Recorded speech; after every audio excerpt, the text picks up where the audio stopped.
Master Lama Tantrapa, who's joining us all the way from USA.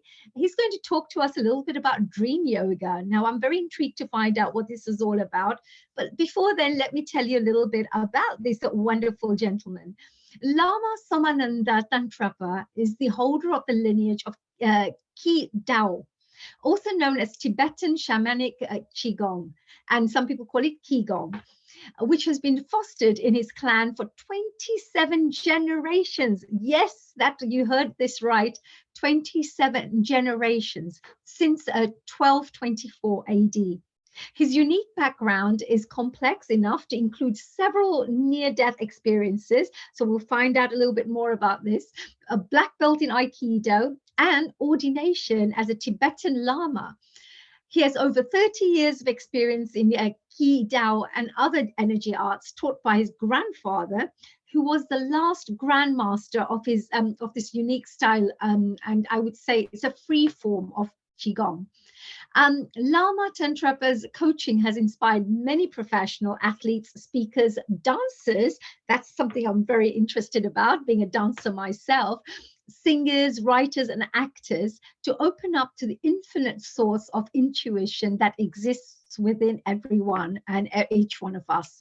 He's the founder of the Academy of Qidao or Qidao, the first and only school Qigong coaching in the world, which I think I should join because I've been hearing a lot about this wonderful technique. And since pioneering Qigong coaching in 2000, which is over 20 years ago, his work empowered thousands of clients to live happier and healthier lives. What a beautiful gift to give to the world. So thank you so much. And a welcome, Master Lama Tantrapa, a global namaste to you. I think you're on mute.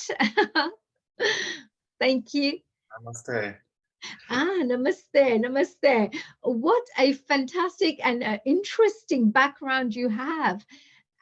And the fact that you've set up this wonderful coaching school since 2000, that's amazing that for so many years you've been running these coaching programs. So you must have lots of skills, lots of expertise, and lots of knowledge to pass on to the rest of the world.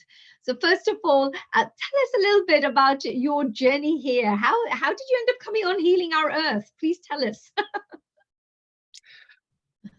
My wonderful apprentice Ambika told me all about it and said that this is a fantastic gathering of like-minded people organized from London, but spanning globally. Essentially, she's in Hong Kong, I'm in America, and we are communicating. And I'm in London, UK. Yes, absolutely. What a wonderful multicultural and internationally, a platform that we're all gathering together. So I should say yippee to Zoom. Thank you so much. I call Zoom Uncle. Thank you, Zoom Uncle, for giving us this wonderful platform that we are able to connect. And of course, Ambika ji, I think you're absolutely amazing. You have some amazing friends, guests, especially in the spiritual world. So thank you for bringing such a wonderful gentleman to our platform. So with that, I'd like to say, let's find out a little bit more about what you do, because it would be really interesting. What would you like to share with the world today? Well, there have been so many fantastic presentations and lovely ladies who I was listening to just for the last half an hour were sharing a lot of good ideas about breathing and meditation and stilling the mind. And they will probably be very surprised or maybe even confused to hear that dream yoga, at least the way that I teach it and practice it, it doesn't suggest stilling the mind. And it doesn't suggest doing breathing techniques. What do we do instead?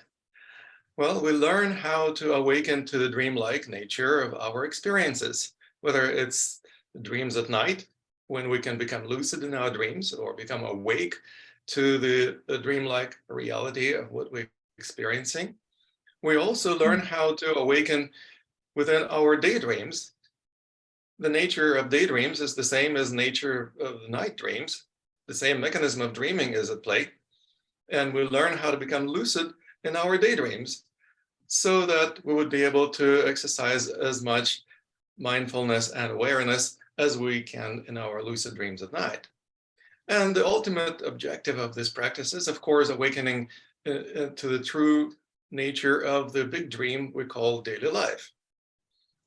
Buddha Shakyamuni, the founder of Buddhism, was named Buddha for that exact reason. It means awake. It means he awakened to the dreamlike nature of reality. And what we learn is how to experience this type of enlightenment at will. We really learn how to practice enlightenment, not as a destination where we're trying to get to at some point in the distant future or maybe in the next lifetime, but actually we practice how to be on the path of enlightenment so that we would be practicing becoming more and more enlightened, more and more spiritually awake on a regular basis. And that's what the practice of dream yoga is all about. Wow, this is amazing. And I've also heard a lot about what lucid dreaming is. You know, we learn about why don't you join a program about what lucid dreaming is or practice it. What is the importance of this lucid dreaming? Is it anything to do with the brain waves? You know, you have various different brain waves that you kind of connect to. Is it anything to do with that? Or are you talking about understanding the realities of life? You know, because actually in Indian Eastern philosophy, we say the world is like Maya, you know, it's all an illusion, really. What is Well, is there any all of these connections here? I don't quite understand this. If you could clarify. absolutely. So when we talk about a world being perceived through the veil of Maya, is essentially it gives us the idea that we have an illusory experience of the world, which is dreamlike. And it's not an illusion, just like dreams are not just illusion, they actually have a profound meaning. And the essence of the dreams is the same as the essence of our daily life. Anyone who graduated from high school would probably agree that in essence, everything in our world is energy. It just appears to be solid, such as hard matter or other substances. Our bodies are also energy, even though they're tangible, seems like material objects, but we are actually energy fields and energy beings coalescing in such a way that we can perceive them. And we basically develop our perception in a way that we focus on appearances. And we often don't focus on the inner essence of things. Well, that's the definition of focus. You pay attention to one thing at a time. So if you're focusing on appearances or on the forms, rupaloka, as we would call it in Sanskrit, we don't pay attention to the inner essence of things, which is energy. And what we do is we learn how to develop this quality of awareness in our dreams, where everything is energy. Everything in dreams, however tangible it may appear to be, or however realistic some events or experiences may feel in dreams, they're all energy of consciousness. What else can it be made of? Well, what we do is we learn how to develop that awareness, the energy awareness in our dreams, and then translate it into our daily life.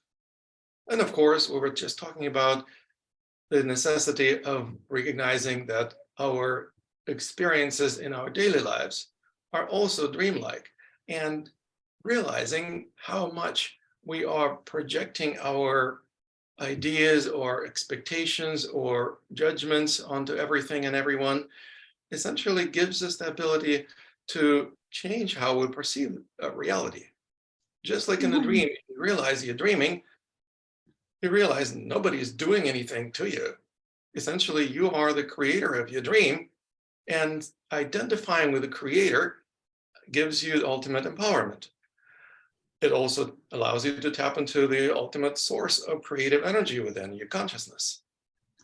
That's what we learn. We learn how to develop that awareness of being the creator of our own dreams when we practice lucid dreaming. And that literally bridges the gap that has never been bridged by organized religions, the gap between the creator on one hand and the creation on the other hand. We realize that they're not separate.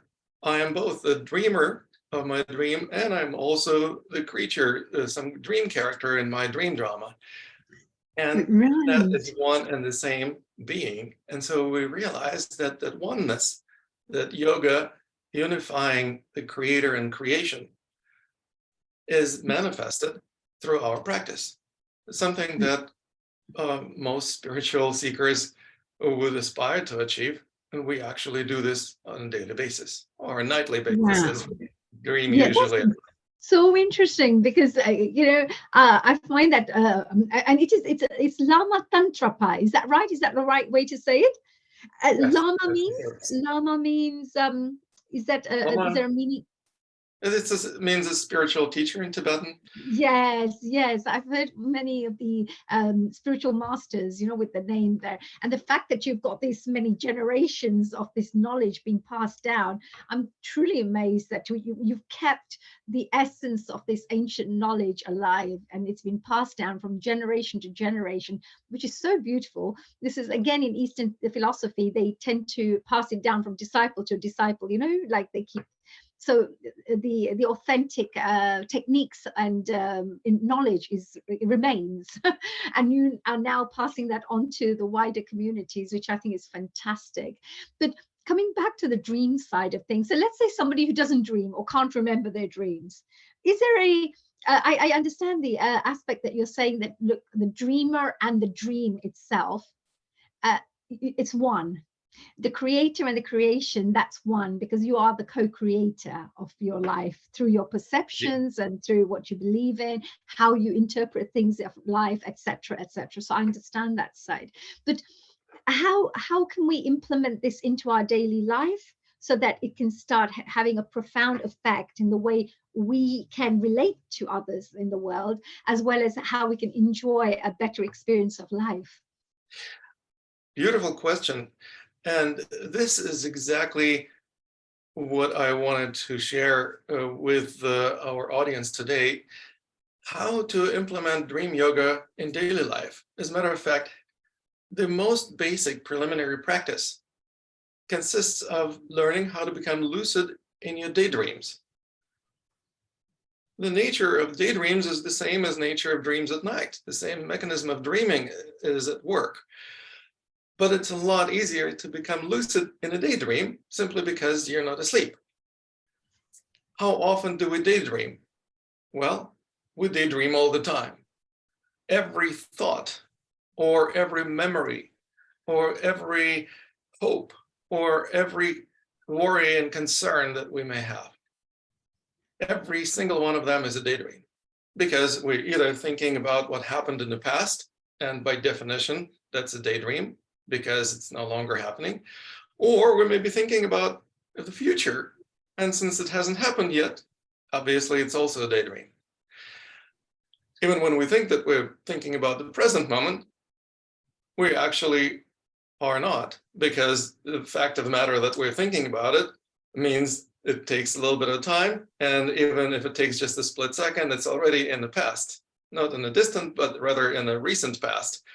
And it means that we are still daydreaming. Like, even if I'm thinking, what does Dr. Honey is thinking about what I'm saying in the present moment, it's already a projection, it's already a daydream. Anything about what I'm thinking about, well, how is, maybe I need to drink some water. I just thought about drinking water, obviously, is a daydream. Now, of course, I'm going to experience it. And if whatever I'm thinking about in terms of how the water is trickling down my esophagus into my stomach, it's also all a mental projection. So pretty much at no point in time do we not daydream until we fall asleep. Well, fine, then we're going to have night dreams. So there are moments, of course, when we still our minds and we can meditate on that. But many profound meditators, and I've been interviewing meditators and Qigong masters and masters of related disciplines for many years. I have a #1 podcast in the world on Qigong called The Secrets of Qigong Masters. So I interviewed hundreds of masters, and if not in public, in private at least, most of them admit that when they try to meditate, they also experience daydreams. Well, if it happens to the best of us, what can we say about the rest of us? We experience daydreams when we sit down and try to meditate. what Yes. happens, instead of suppressing the mental processes, a lot of masters of meditation and meditation teachers tell their students, you need to stop thinking, you need to still your mind. Well, it's like working against the flow of what's natural for our consciousness. It's natural for our consciousness to experience dreams. It's the most natural process in our minds. So what we do in the context of dream yoga is, instead of suppressing the flow of thoughts or memories or ideas, we actually take advantage of the fact that it's happening. And we simply give ourselves a reminder. I'm dreaming right now. I am literally becoming lucid right the moment I recognize the dreamlike nature of my thoughts. Now, what happens as a result of that? Well, let's see where our thoughts take us. If we think about the past, how often do we think about things that happened that we wish didn't happen? Or perhaps somebody said something to me that I wish they didn't say. Or perhaps I did something that I wish I didn't do and I feel guilty or remorseful about it. Or maybe angry or confused about something that happened in the past because I didn't connect the dots between the cause and effect. The law of karma is still elusive. And so whenever these type of experiences happen in our consciousness, our daydream basically turns into a form of a nightmare. We essentially don't enjoy the experience. We struggle with it because we focus on something that we don't resonate with in our dream. I was just talking about how everything in dreams is conscious, is the energy of consciousness. So if we focus on something that energetically doesn't resonate with us, in other words, there is dissonance or friction, we experience some degree of suffering. Now, if we understand how we create our own suffering, would we keep doing that if we became awake in the dream and realized that we are doing it to ourselves? Right. I mean, that's a very good You know, point that you just said, that if you're saying that suffering is actually caused by ourselves, and we need to be aware of how that suffering is being caused. And if you understand that, Mhm. then you will never actually have to experience the suffering, because you accept things as they are, see things as they are, be aware of everything as it is, and not really put meanings to it, just let it be, in other words. Is that right? Something along the lines of that? Because it's a very important point. Everybody in the world is complaining about, I have this issue, I have that issue, there's this happening, and oh, I'm so upset about this, etc., etc. So how do we stop the Welcome to suffering? Nirvana, And my what? friend. Nirvana is the state of freedom from suffering. And I've Yes. just shared a profound transmission of how to experience nirvana, how to actually experience cessation of suffering like this. We simply need to awaken to the dreamlike nature of what's going on in our minds, which is daydreaming pretty much all the time. I was just talking about 50% of suffering, by the way. There's another 50%, which is thinking about the future. And of course, when people think about future, how often do they experience some degree of concerns, worries, or maybe even anxiety about what things may happen? Well, of course, that means that they're focusing on those things that they hope not going to happen. They're afraid they're going to happen. Of course, where attention goes, energy flows. So by focusing on those things that we don't want to experience, where does the energy go? To the It goes place where you exactly don't towards want, those and you things. get more of it. You get more of what you don't want. Yes, Basically manifest our daydreams that are more like a nightmare. No wonder so many people live in a nightmare like experience of daily life. It's because they basically are experiencing something that they don't want to experience, and they don't realize that they have a freedom of choice. If you actually refocus your attention so that you experience the dream that you resonate with, you're no longer in the nightmare. And this is happening within daily life, even not only when you sit down to meditate. It can also be happening when you're talking to other people, going for a walk, going shopping, doing whatever you're doing. You literally can experience freedom from suffering. Welcome to Nirvana. Very profound, actually, what you're sharing right now, Lama Tantrapa ji, is the fact that this is a secret, actually, a key, a master key to unlocking that little door, which will show you this is how you stop the suffering in your own life. and the fact that if you can perhaps learn and understand the essence of your teachings, that what you're trying to share here, and if you can perhaps understand it on a deeper level and get a little bit more practical experience of it, so that you get a bit used to how it works, you'll probably find that it leads you to a place which will help you to start creating your own future as well, your own destiny. In a way, you're co-creating. And if you don't want the suffering with it, you make sure that you don't focus on those areas and you focus on the things you want in your life. Is that Yes, right? absolutely. And at the same time, also some spiritual teachers and Buddhist masters will probably disagree with what I'm about to say right now. But I want to say that it's important to not toss the baby with the bathwater. In other words, suffering is actually not the bad thing that we want to get rid of completely. Why? Well, have you ever heard of anyone who would attain any high degree of enlightenment without having gone through significant amount of suffering? Nobody, not even Buddha. Everyone had to go through something. Yes. Suffering is the catalyst for enlightenment. It's like in a dream. If the dream feels like a nightmare, you actually are going to be much more motivated to awaken to the true nature of the dream and become enlightened or lucid in a particular dream. Now, so I don't want to say that suffering should be got rid of. At least let's not get rid of it too soon.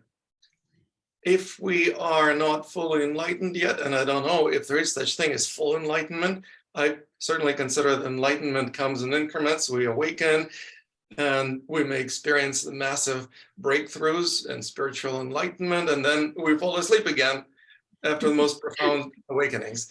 And It's then work in progress. It's work in progress throughout your life. So and throughout then we your have life, to wake up again.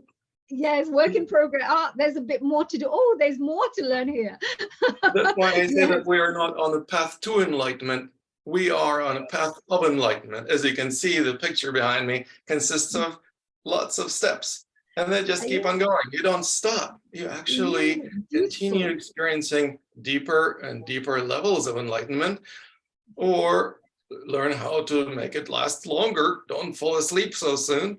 And if you do, well, perhaps don't spend so much time in slumber. Wake up sooner. So in other words, there is always room for improvement. Even the most enlightened masters would say probably, I am still project in progress. Yes, There is lots of room for improvement for me. Yeah. And so I what we do I had an interesting part here that I noticed, that you've also worked with lots of athletes, speakers, dancers, writers, performing arts industry, and many people. What do you actually do with them? Because what do you help them do? What do you help to coach them with? Because I understand you also have an online coaching course, which we can maybe talk about. But what do you do with these kinds of individuals and these professionals or artists? Very good question. Well, as you mentioned yourself that you are interested in dance, let me ask you, have you ever experienced this sense of being in the flow? When your body moves? Because I've been a teacher of meditation for the last 20 years. So it's something that I tend to really enjoy a lot and try my best to go back into the flow again. So yes, I do understand the flow part of it. And that's exactly how you just go with the universe, how you just align with it and just let things happen as you move through.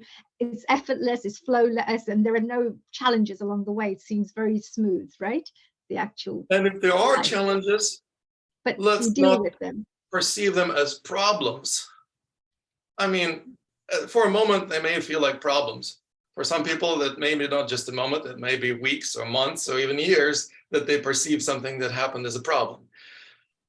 But eventually, at least most of us look back at the problems that we had in the past and actually realize those were profound learning opportunities. And I'm grateful for having those lessons now, now, as a result of having those lessons that were painful or problematic at the time I received them, now my life is better. I'm more awake, and perhaps I've learned my lessons so I can apply them in the future.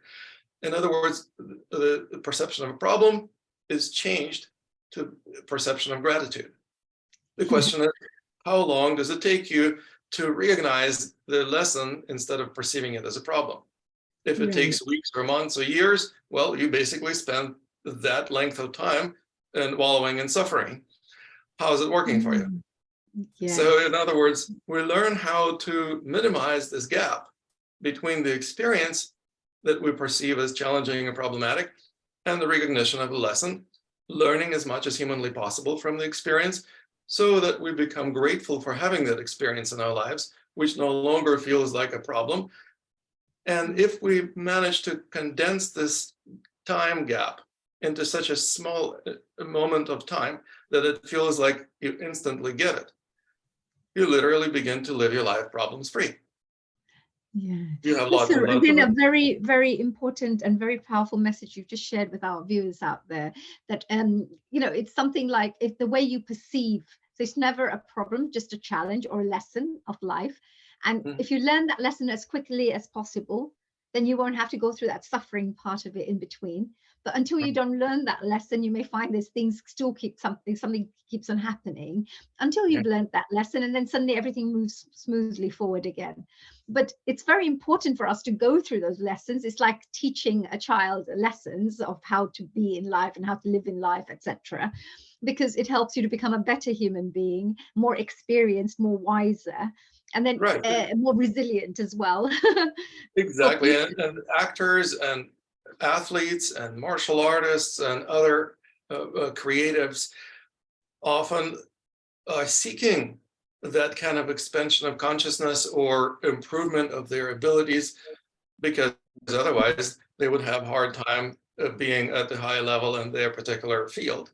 In order to improve in whatever art and whatever sport or martial art they study, they need to literally go through greater and greater challenges. In other words, once you learn one lesson, the next lesson is not going to be any easier. You graduate from, martial arts 101. 102 is not going to be any easier, or lesson 201 is not going to be less than 101. Each and every lesson actually becomes more challenging. But a lot of people feel like, wait a moment, why does my life feels like I'm just being bombarded with more and more problems, that each greater than the previous one? Well, it's because how it works. You literally have to get on with the program and realize that you need to learn how to learn. And that's essentially what I do with my coaching clients. I help them develop the ability to learn as quickly as humanly possible, absorb the knowledge that they can get out of lessons that life throws at them, and implement this knowledge not just in the mind, but also in the physical body, so that they become an embodiment of this knowledge. They literally learn how to walk the talk, or if they're athletes, they move in whatever way they move in their particular sport in such a way that they learn whatever they need to learn. I've worked with world-class athletes, anything from Olympians, Olympic champions in a variety of different sports, world champions in ice skating, martial artists, world-class martial artists, and all kinds of folks who basically aspire to be at the top of their game. Well, how do you get to the top of the game?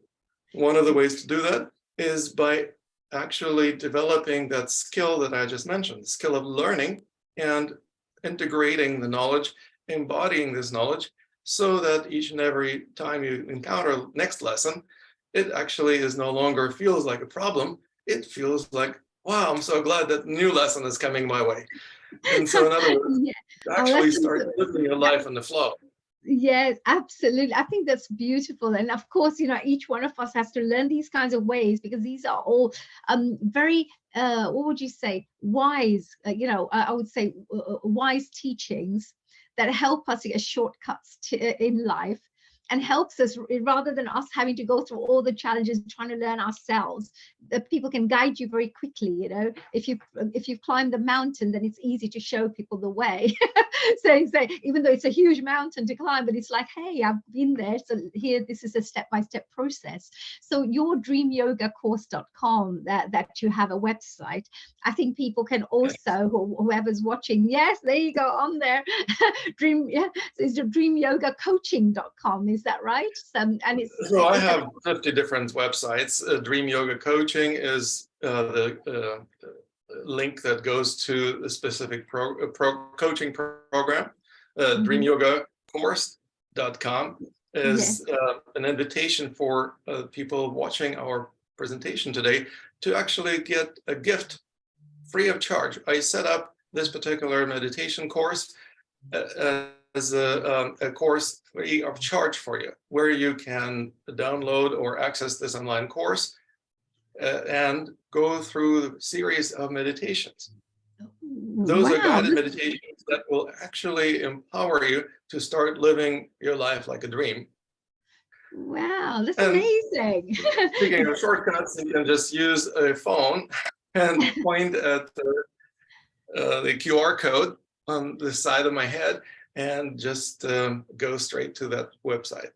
Oh, that's really fantastic. Well, all the viewers out there, well, whichever country you're watching from, there are over 140 countries, you know, audiences or watch our programs. But I just want to say, whoever and whichever part of the world you're from, this is something that could be used and useful for every single human being out there. So, you know, do go out there, check it out. It's a free course as well. And it's being taught by a master Lama, all the way from, has been trained in Tibet. And I love the fact that this many, 30 years of experience, I believe, and you've also been teaching for the last over 20 years in this coaching company business that you have.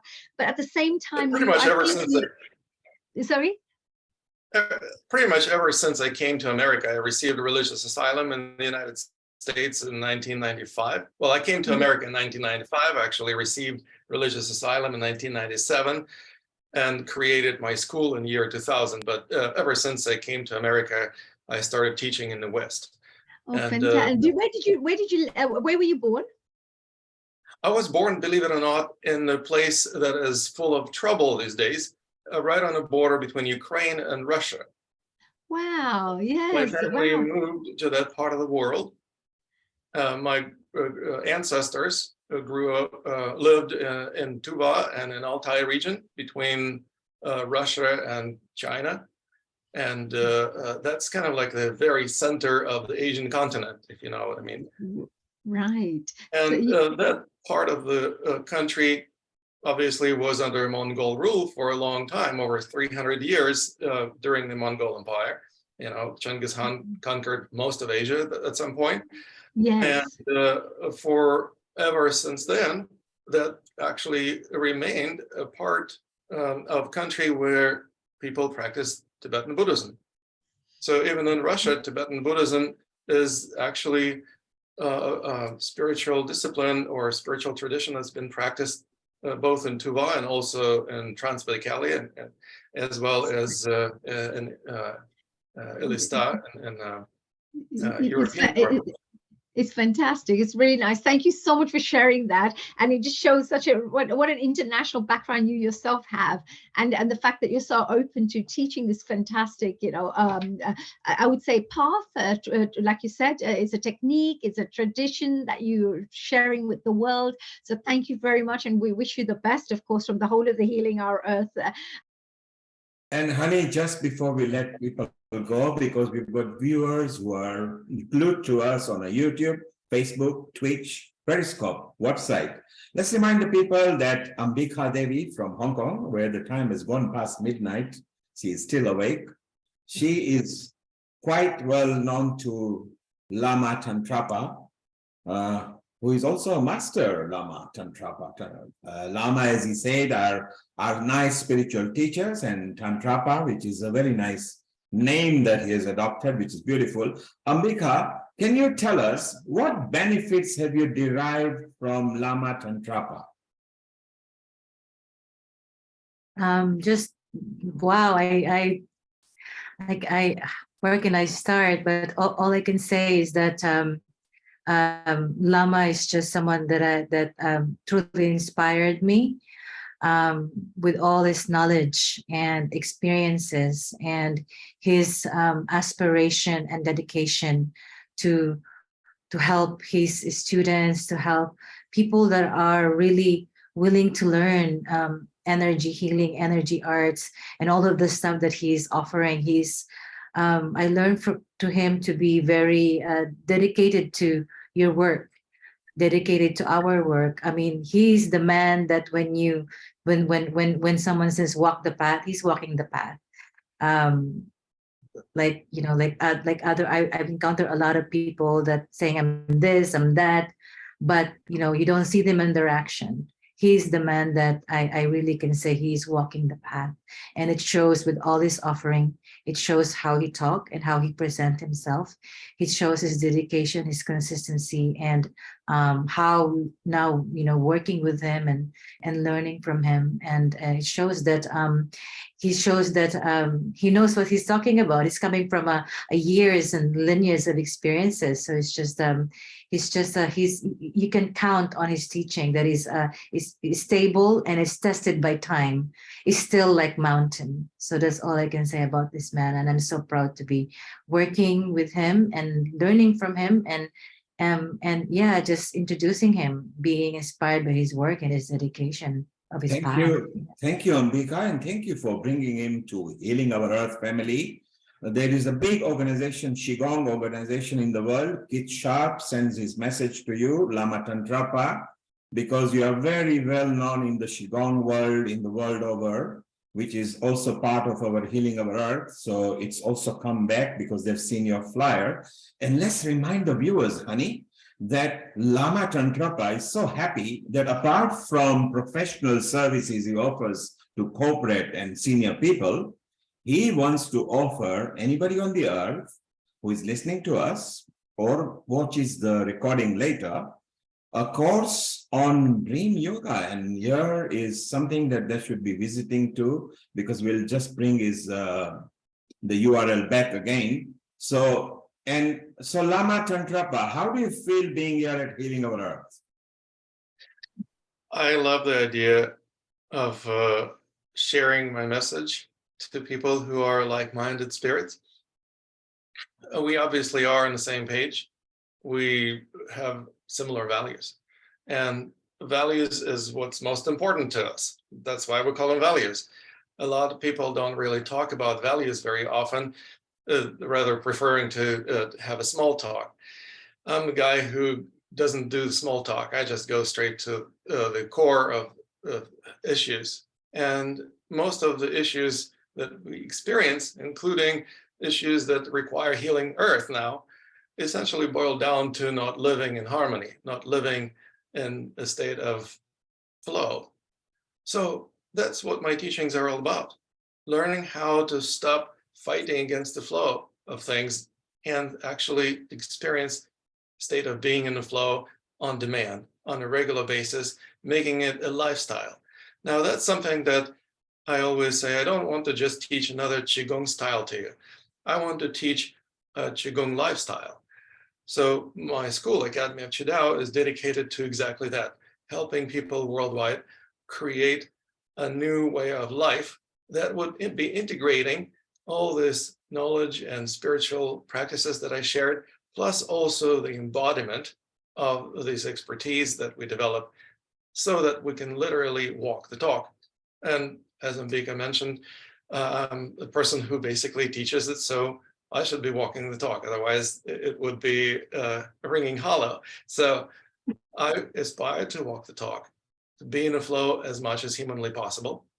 I practice it on a daily basis. I aspire to experience that pretty much most of the time in my life, and also share these experiences and serve as an inspiration, perhaps as a role model. And also I know how to teach that so that virtually anyone can learn how to be more in the flow. And the more in the flow you live, the less you experience suffering. Who wouldn't want that, right? I love that, Lama Tantrapa. The more in the flow you live, the less travel you experience. Let's remind the viewer the URL, because with your nice brimming smile, you are offering them a free dream course. So if you go to this URL, whoever you are listening, wherever you are listening us from, you will come to a landing page which will tell you what the course is all about. Lama Tantrapa, we are very proud of you. I'm going to ask our host producer here as well. She has now become a producer, Riddhi Vyas. Congratulations, because that's the title you have now. And you've got the blessings of all the healing team, including Hani, who is a senior host and also dance producer for Healing Our Earth. What comments have you got, Riddhi? And then it will be over to you, Hani, to take over to closer. Thank you.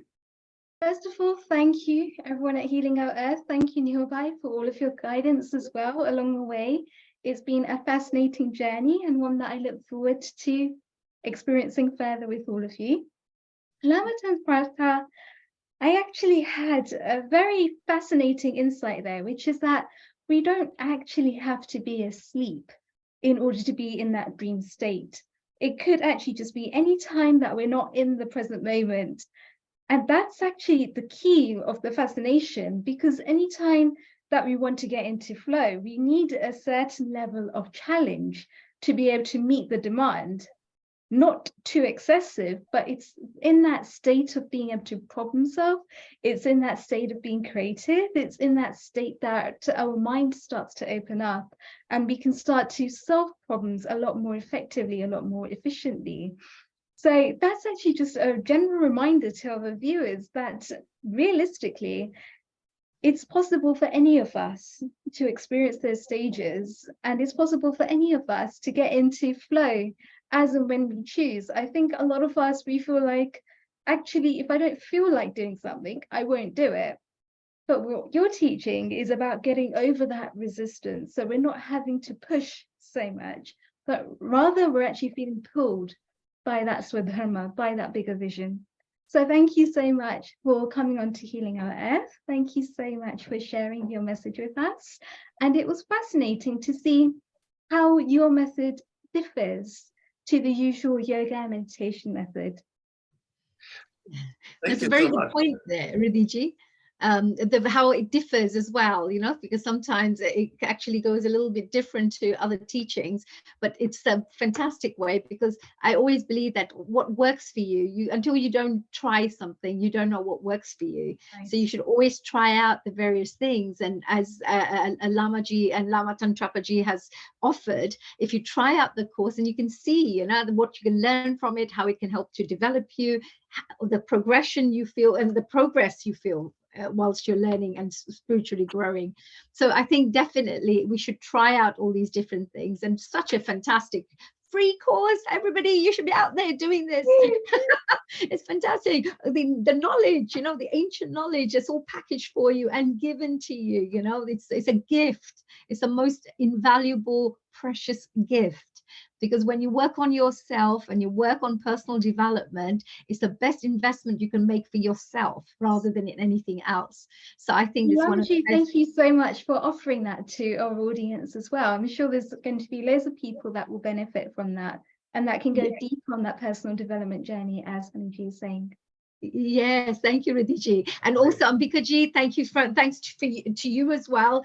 Through you being such a fantastic channel, such a beautiful, open, gorgeous, $1 million smile channel, giving all this positivity to the world and introducing us to such amazing people. You know, we are all blessed to have such amazing, I would say, family in our Healing Our Earth. And Healing Our Earth, I just wanted to mention to Lama Tantrapa ji that, you know, at the end of the day, it's all about developing our health and happiness, wellness. So sometimes you could sort of call it mind, body, soul development. Sometimes you could call it it's people, planet, and it could even be profits, because it helps you to, you know, do better in the world. It helps you to, if the healthier you are, the better you'll be at your career, better you'll be at home, you'll be, the better children you'll be able to bring up. You know, it's like so many like plus points that end up. if you can Well- work on yourself and one can work on it on themselves. So thank you for that. So finally, last time I would like to say that that's dreamyogacourse.com. And of course, we have some future events that we need to share with you. Some amazing courses coming up, which is Ayurveda special on 2nd of April. You do not want to miss this because it is going to be a really great episode. You're going to find out lots and lots of natural ways of healing, some experts coming across on this platform from all over the world who are going to be sharing some amazing tips and special ways to enhance your health. And as we move on, they're celebrating the 3rd anniversary. And what is this about? This is about the singing, chanting, poetry, and delivering a message. Why? Because Healing Our Earth has been running for 3 years. Yes, that's 36 months. And I'll let you know how many days that was some other time. I'll calculate that later. But having said that, on 9th of April, you do not want to miss this. This is about a few days after my mum's birthday. So we're not just going to be celebrating the Healing Our Earth online platform 3rd year anniversary. Happy birthday to Healing Our Earth on 9th of April. But I'll also be sharing my mum's birthday on that day as well. So thank you for that. And anybody else would like to say anything else? Ambika, any last message from you before we close our episode for today? Oh, just like to say thank you to Lama. Wow, just your message and your teachings are just listening to you. Time and time again, it's like each time it's like opening up new doors. And thank you for sharing and your presence. And thank you, Healing Our Earth, for this platform that's just allowing all these amazing teachers and masters to come and share for our audience and humanity. That is so important that in this important time to bring healing and support, that is to bring healing into our planet Earth. So much support, so much blessing, and thank you so much for this platform and more and more years to come. Yes, we will. 30 years later, we just have to add the 0. 30 years later, we'll be saying, we are still celebrating Healing Our I'm gonna be there on the 9th of April to celebrate your birthday, 3 years. Welcome. Yes, that'll be great. We look forward to it. Thank you so much, everyone. It's going to be a fun day. You can celebrate and you can share your messages. And to finish off this special episode of today, may I request Lama Tantrapa ji, any final message from you that you'd like to share with the world as we finish before we finish today? Absolutely. When we talk about thousands of different breathing techniques and pranayama methods, what's interesting is that I always ask my students and coaching clients, what can be healthier than being natural? Nobody has come up with anything better than being natural. So my simple message is learning how to be natural is more important than any contrived techniques, with all due respect for all the teachers who are teaching those techniques. If it works for them, great.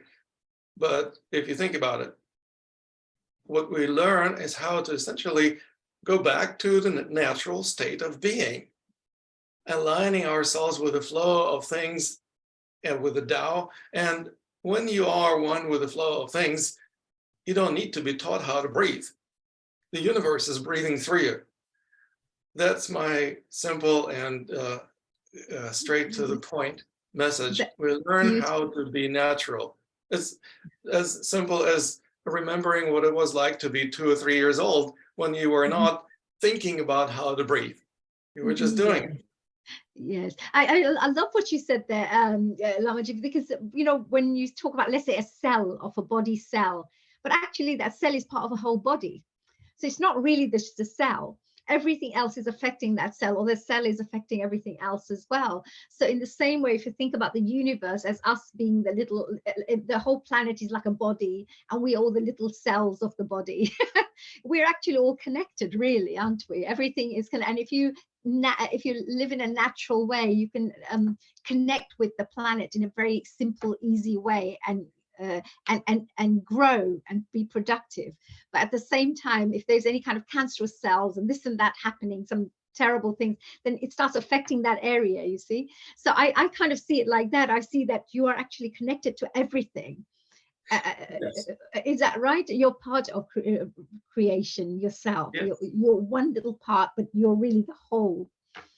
Just like in a dream, when you awaken to the true nature of what's going on, you realize you're not separate from the dream world. Each and every aspect of the dream world, every dream character you encounter are not separate from you. They are essentially projections of your dreaming mind. And they're reflecting back to you certain aspects of your dreaming consciousness that you simply don't identify with. So that much so that they appear to be a separate entities or separate dreamscapes, but that oneness is the true essence of things in our dreams. Well, if we learn to live our life as a dream, we experience that oneness. We don't need to be reading about it in the books or being taught by somebody. We actually experience it viscerally firsthand. That's the firsthand spiritual practice, not the secondhand spiritual practice.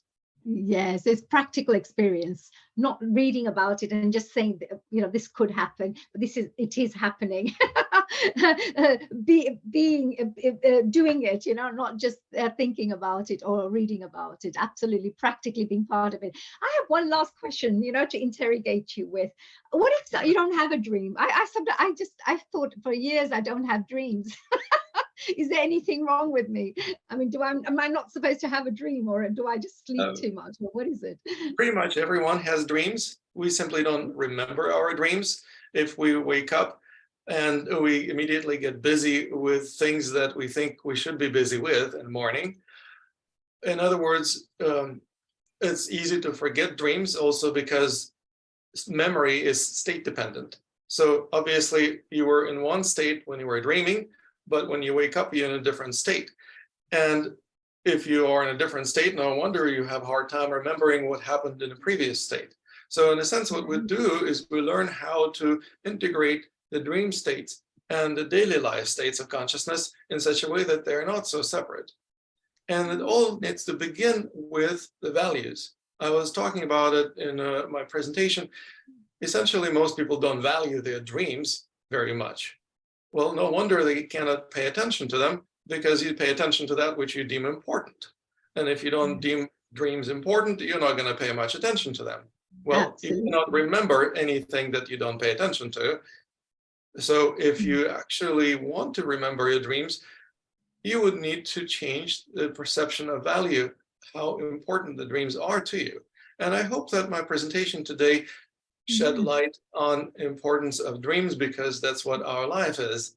And so if you actually put that front and center in your value system, all of a sudden it will be a lot easier to remember dreams, because you will actually feel like that's really important.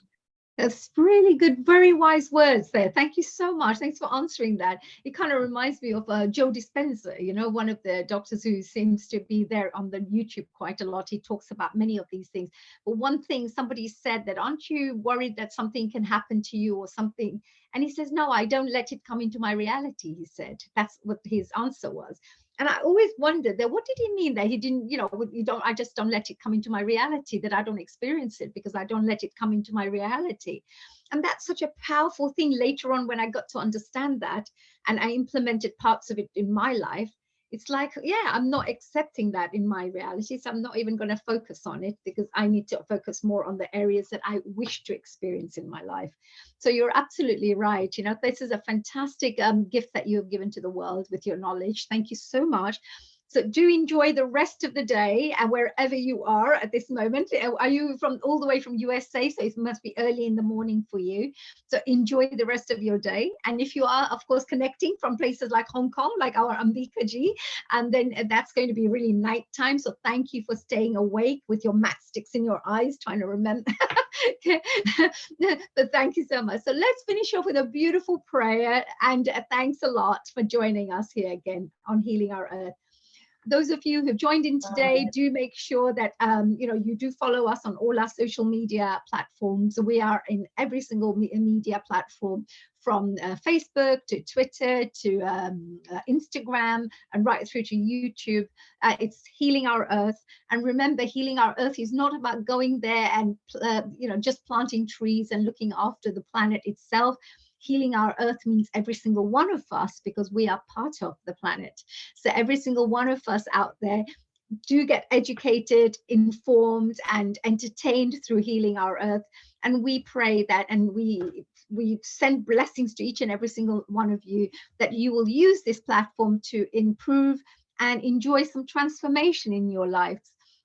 So with that, I wanted to finish off with saying a big thank you to our wonderful Riddhi Vyas, who has actually produced this episode. So congratulations, dear Riddhiji. Congratulations. She's our lovely, lovely host there as part of our Healing Our Earth member, and a very good one too. So we're very proud of you. So keep up the great work, and we're looking forward to seeing many more of such episodes that you're going to be producing and putting together for us. So thanks. So with this, I would like to finish off with a special prayer, which I always love saying, which is Om Bhurvua Swaha. It's a spiritual prayer, and I hope you enjoy that. So please join in wherever you are. And if you don't know what it means, then just do a little prayer for the rest of the world and for peace and unity. So with that, from Honey Kalaria here, a special prayer to all of you. Om Bhurvua Swaha.